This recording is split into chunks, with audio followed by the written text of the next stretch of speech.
하나님 말씀 오늘도 마가복음 14장 오늘은 43절에서 52절까지의 말씀입니다. 예수께서 말씀하실 때 곧 12 중에 하나인 유다가 왔는데 대제사장들과 서기관들과 장로들에게서 파송된 무리가 검과 몽치를 가지고 그와 함께 하였더라. 예수를 파는 자가 이미 그들과 군호를 짜 이르되 내가 입맞추는 자가 그이니 그를 잡아 단단히 끌어가라. 이에 와서 곧 예수께 나와 랍비여 하고 입을 맞추니 그들이 예수께 손을 대어 잡거늘 곁에 서 있는 자 중에 한 사람이 칼을 빼어 대제사장의 총을 쳐 그 귀를 떨어뜨리니라. 너희가 강도를 잡는 것 같이 검과 몽치를 가지고 나를 잡으러 나왔느냐? 내가 날마다 너희와 함께 성전에 있으면서 가르쳤으되 너희가 나를 잡지 아니하였도다. 그러나 이는 성경을 이루려 함이니라. 제자들이 다 예수를 버리고 도망하니라. 한 청년이 벗은 몸에 배 혼니부를 두르고 예수를 따라가다가 무리에게 잡히매 배 혼니부를 버리고 벗은 몸으로 도망하니라. 아멘. 여러분은 가룟 유다에 대해서 어떻게 생각하십니까? 마치 여관이나 공공장소의 벽에 붙은 수배자 명단에 나오는 그 범인의 얼굴처럼 흉악하고 항상 못난이 인연처럼 찡그리며 머리는 헝클어진 채 그렇게 어둠 속에서 노려보는 악당을 상상하지는 않으십니까?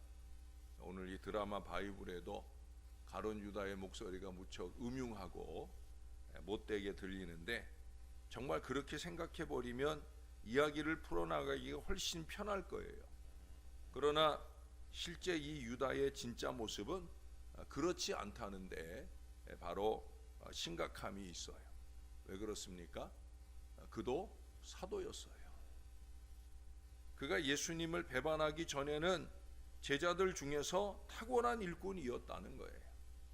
여러분, 예수님은 12 제자를 택하시기 전에 간절히 기도하셨다고 요한복음 6장은 말씀해 주고 있어요. 한밤을 새워 기도하시고 이 제자들을 택하셨는데 그 중에 가룟 유다가 포함된 거예요.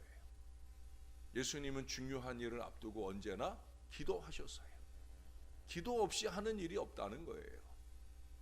근데 제자들을 택하는 일에 가룟 유다를 택하는 일에 기도로 밤을 지새웠다는 거예요. 여러분, 예수님께서 기도를 잘못하셨을까요? 그건 절대로 아닐 거예요. 가룟 유다는 베드로, 야고보, 요한과 같은 훌륭한 다른 제자들과 마찬가지로 똑같은 옷을 입고 똑같이 예수님을 따라다니며 하나님 나라의 소식을 선포하였고 3년 동안 주님과 친밀한 관계를 맺고 있었으며 오히려 다른 제자들과 달리 그는 모든 헌금을 관리할 만큼 똑똑하고 리더십이 있는 사람이었어요. 여러분, 오늘날도 교회에서 재정, 헌금 이것을 누구에게 맡깁니까? 그래도 교회 안에서 가장 신실하고 믿음 있다 인정받는 분들이 주로 재정을 맡아서 관리하지 않습니까? 범죄자는 스스로 범죄를 저지르지 않아요. 예수님의 12 제자의 대부분은 갈릴리 출신이고 어찌 보면 한 동네 사람이며 형제들입니다. 그런데 유독 이 유다만 갈릴리가 아니라 가룟 사람이에요. 가룟 지방에서 그는 예수님의 제자가 되어 왔다는 거예요. 아마도 은연중에 갈릴리 출신의 이 제자들은 타지방 사람인 이 유다를 왕따 시켰는지도 모르겠어요. 같은 예수님의 제자이면서 왕따 당하는 유다는 그 마음속에 자신도 알지 못하는 동료에 대한 적개심이 있었는지도 모르겠어요. 오래전에 성남에서 3년 만에 2,000명의 성도가 모여 제법 목회에 빨리 성공했다는 평을 듣는 어느 젊은 목사님이 무심결에 혼잣말로 그러더랍니다. 나는 꼭 해내고 말 거야. 두고 봐. 나는 기필코 성공하고 말 거야. 그의 머릿속 개념의 성공은 과연 뭐였을까요? 그 소리를 옆에서 들은 동기 목사님은 소름이 돋았다라고 얘기를 할 정도였어요. 그 젊은 목사님이 그 마음에 도대체 무슨 응어리가 있어서 그러는지는 모르지만 그분은 오로지 성도들을 많이 모아서 커다란 교회를 만들어 보란듯이 자신의 존재를 부각시키고 싶은 오기가 마음속에 가득했던 것 같아요. 그래서 인기 목회만 관심을 하게 됩니다. 이분이 요즘도 큰 교회를 목회하고 있는데 설교를 하는 걸 들어보면 유행가 가락만 막 읊어대는, 정말로 설교 같지 않은 설교를 1시간 내에 하는 걸 들을 수 있더랍니다. 여러분, 가룟 유다의 마음속에도 이러한 오기가 잠재되어 있어서 다른 제자들보다 더 열심히 뛰어서 겉으로는 예수님께 인정도 받았는지 몰라요. 예수님은 겉으로는 아무 문제가 없어 보이는 이 유다의 내면에서 지금 무슨 일이 일어나고 있는지 이미 다 알고 계셨어요. 너희 12은 내가 뽑은 사람이 아니냐. 그러나 너희 가운데 한 사람은 악마니라. 요한복음 6장 70절에서 예수님이 그 마음의 무거움으로 이 말씀을 쏟아 놓으셔요. 너희는 다 내가 택했다. 그런데 안타깝게도 너희 중에 한 사람은 악마다. 어쩌면 유다 자신도 모르고 있었을 거예요. 모든 것이 순조롭게 되어가고 있는 것처럼 보이기에 자신의 성공에 만족해하고 있을 때 그때 예수님이 말씀하셔요. 한 사람은 악마다. 여러분 조심해야 됩니다.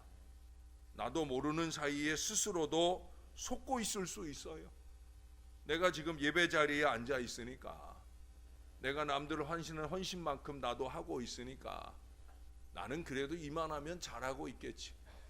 여러분, 가룟 유다도 그렇게 생각했어요. 뭐라고? 내가 배신자가 될 수도 있다고? 당신 미쳤군. 절대로 그런 일은 일어나지 않아. 왜 내가 예수님을 배반해? 그러나 여러분, 우리 중 누구라도 그럴 수 있다는 사실이에요. 이미 그런 사람도 있어요. 예배 속에서 배신하는 사람 있어요. 세상 가운데 살아가며 배신하는 사람 있어요.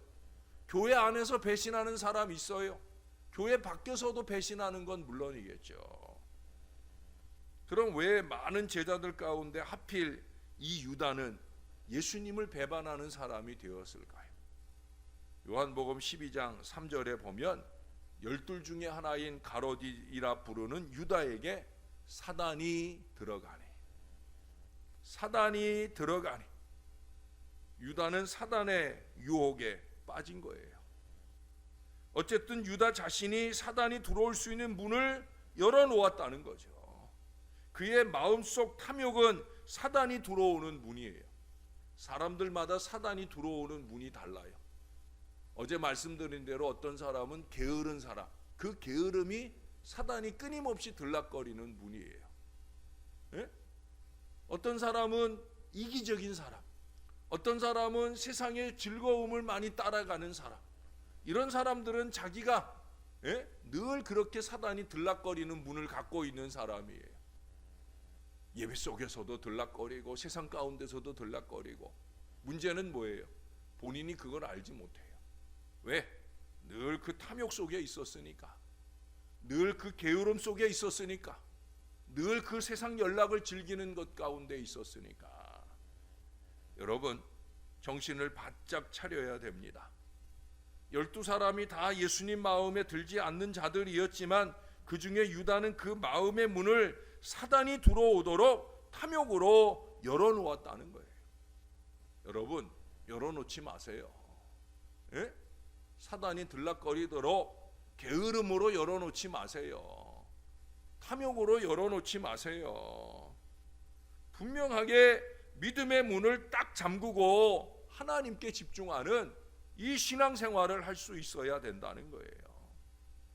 여러분, 이 12명 가운데 특별히 유다를 구별해낼 수는 없는 일이었어요. 겉으로 봤을 때는 유다는 전혀 문제가 없는 사람이었어요. 최후의 만찬 직전에 너희 중에 하나가 나를 팔리라 예수님 그랬을 때 제자들 중 어느 누구도 가룟 유다를 쳐다보는 사람은 없었습니다. 그만큼 유다에게는 아무런 혐의점을 찾아볼 수 없을 만큼 완벽하게 예수님을 따랐고 완벽하게 꾸미고 있었어요. 바로 나의 앞에, 나의 옆에, 나의 뒤에, 아니면 나 자신이 가룟 유다가 될 수도 있다는 무서운 얘기가 된다는 사실이에요. 그는 무슨 원한이 있다고 입맞춤을 해가며 스승 예수님을 배반했을까요? 저기 저 사람이라고 간단히 알려줄 수도 있었을 텐데 굳이 배신의 키스를 하려고 예수님께 왔을까요? 다른 제자들은 예수님과 겟세마네 동산 기도의 자리에 갈 때 거기 그 앞에 뭐라고 그래요? 찬송하며 겟세마네 동산으로 올라갔다고 그랬잖아요. 다른 제자들은 그렇게 열심히 찬송하며 갈 때 그는 슬그머니 딴 길로 갔어요. 그는 딴 길로 갔어요. 남들은 다 찬송하고 예수님 따라가는데 그는 슬그머니 어디로 갔어요? 예수님 팔기 위하여 군병들 부르러 갔어요. 군병들 데리러 갔어요. 여러분, 딴 길로 가면 안 돼요. 남들이 찬송할 때 찬송 열심히 해야 되고, 남들이 기도할 때 기도 열심히 해야 되고, 남들이 헌신할 때 헌신 열심히 해야지. 자꾸 딴 길로 가면 안 돼요. 엉뚱한 길로 가면 안 돼요. 3년 동안 예수님과 함께, 그것도 최후의 만찬에서 함께 지냈던 사람이 어떻게 이런 일을 할 수 있을까? 할 수 있어요. 예수님과 그토록 가까이 있었던 사람이 어떻게 이런 일을 할 수 있을까? 할 수 있어요. 그것이 바로 가룟 유다가 우리에게 주는 교훈이지 싶어요. 우리 중 누구도 이 유다처럼 할 수 있고 유다처럼 될 수 있어요. 하나님의 교회에 대한 충성을 서약하고도 세속적인 출세나 즐거움의 기회가 주어지면 등을 돌리는 사람은 역시 배신자예요. 제가 어제 피세하자고 했잖아요. 피세하지 못하고 세상 연락과 욕심에 젖어 그 기준으로 하나님의 일을 외면하면 그러면 배신자가 되는 거예요. 더군다나 그 어리석은 기준으로 하나님의 일을 방해하면 더욱더 그런 사람이 되는 거예요. 회중의 자리에 앉아서 목사의 목회 사역을 도와주는, 말씀 사역을 도와주는 사람이 되지 못하고 자꾸 목회자의 눈에 거슬리는 사람이 되면 그러면 배신자가 되는 거예요. 예수님께서 십자가를 앞에 두셨듯이 그 크고 무거운 것이 이 유다가 가지고 있던 유일한 문제점인 것처럼 저와 여러분에게도 그런 유일한 문제점이 있을 수 있다는 사실을 정신 차려 들어야 된다는 거예요. 그 유다의 문제점이 오늘 나의 문제점은 아닌지 겸손히 자문하는 이 아침이 되어야 된다는 거예요. 무언가 사명을 감당하려고 할 때 갖가지 이유와 핑계를 들어 꼬리를 빼고 도망가는 사람들을 봅니다. 그러나 그렇다고 꼭 그들에게 돌을 던질 수 없는 우리는 모두 유다와 같은 성정을 가지고 있는 연약한 사람들이에요. 너무 연약한 사람들이에요. 여러분, 예수님은 유다에게 그동안 많은 말씀을 하셨잖아요. 참으로 많은 말씀을 매일매일 하셨고 유다는 들었을 거예요. 문제는 어디에 있어요? 유다가 귀담아 듣지 않았다는 거죠. 예수님을 향해 마음이 닫혀 있었고 악한 탐심과 자신의 영광을 위한 문만 열어놓았다는 거예요. 사단이 들락거릴 문만 열어놓지 마시고 예수님의 말씀이 들어올 그 문을 열어놓아야 되지요. 하나님을 향한 마음 문을 열어놓아야 되지요. 열어놓아야 할 마음 문은 열어놓지 못한 채 게으름과 나태와 탐욕으로 사단이 들락거릴 문만 열어놓은 것, 그것이 바로 사단의 유다의 문제라는 거예요. 여러분, 우리는 어떻습니까? 우리도 날마다 말씀을 듣고 있어요. 그리고 어떻게 살아야 하는지도 어쩌면 우리는 알고 있어요.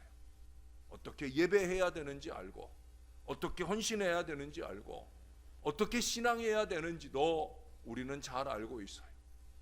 때로는 여러 연약한 사람들 앞에서 그런 것들을 잘난 척 말하기도 좋아합니다. 그런데 문제는 뭡니까? 그 모든 것들이 주님의 말씀대로 사는 것이 아니라 내 마음대로, 그저 내 기준대로 살아가고 있다는 거예요. 바로 이것이 문제입니다.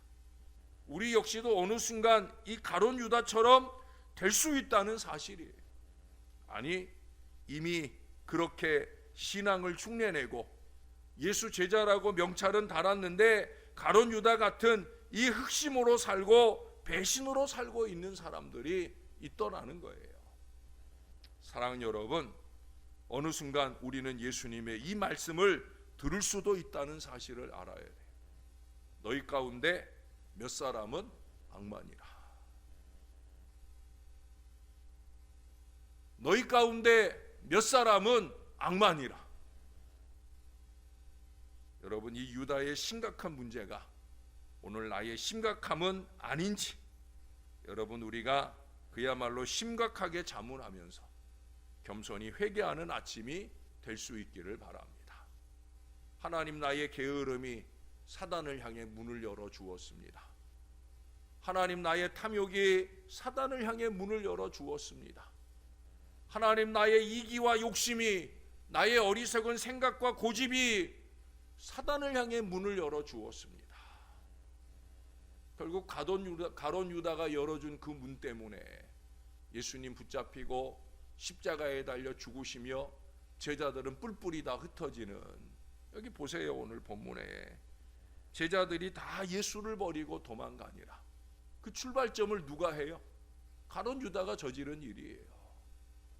저와 여러분이 하나님 앞에 회개하지 않으면 내가 열어놓은 사단의 문 때문에, 나의 게으름 때문에 열어놓고, 나의 이기와 욕심 때문에 열어놓고, 나의 고집과 생각 때문에 열어놓은 그 사단의 문 때문에 우리가 다 흩어져 버리는 불행한 결말을 만날 수도 있다는 사실을 오늘 이 아침 경종을 울려주시는 이 가룟 유다를 통해 우리가 잘 배워야 합니다. 다시 한번 마음을 추스리고 정신을 바짝 차려서 예수님 말씀 따라 예수님을 제대로 잘 따라가야지 하는 이 믿음의 결단이 세워지는 복된 아침들이 다 되시기를 우리의 구주 되시는 예수님의 이름으로 간절히 축원합니다. 기도하겠습니다.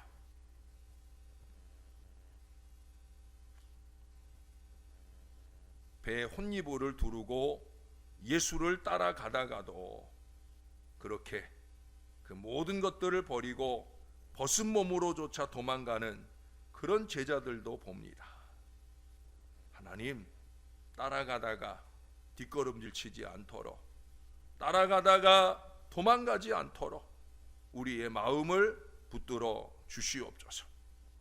우리의 어리석음이 사단의 문을 열어주는 어리석음이 되지 않도록, 날마다 예배한다고 앉아있지만 쉼없는 게으름으로 사단에게 졸음의 문을 열어주고 예배를 방해하는 어리석은 인생이 되어지고 있지는 않은지, 날마다 주님을 따라 세상에서도 승리하는 사람이 되기를 원한다면서 세상 사람들과 다를 바 없는 이기와 욕심의 탐욕의 문을 열어놓고 사단이 들락거리도록 하고 살고 있지는 않은지, 하나님, 오늘 우리가 정신을 바짝 차리고 주님이 원하고 바라시는 그 뜻하심을 따라 제대로 신앙하며 사는 하나님의 사람들 될 수 있도록 우리를 붙들어 주시옵소서. 부족한 저희들 위에 성령의 충만함을 주시고 날마다 듣는 하나님의 말씀 속에 깨달음을 더하여 주옵소서. 아니, 날마다도 필요 없습니다.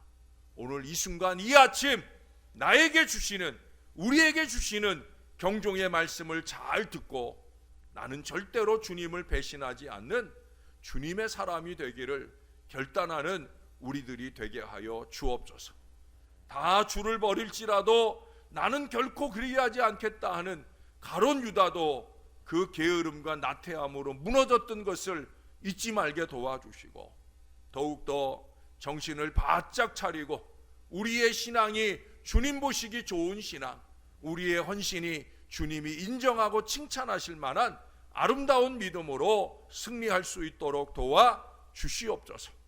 은혜의 자리를 사모하게 도와주시고 예수님처럼, 예수님의 제자들처럼 그렇게 겟세마네까지, 그렇게 기도의 자리까지, 찬송의 자리까지 놓치지 않고 달려나가는 하나님의 사람들 다 되게 은혜를 더하여 주시옵소서.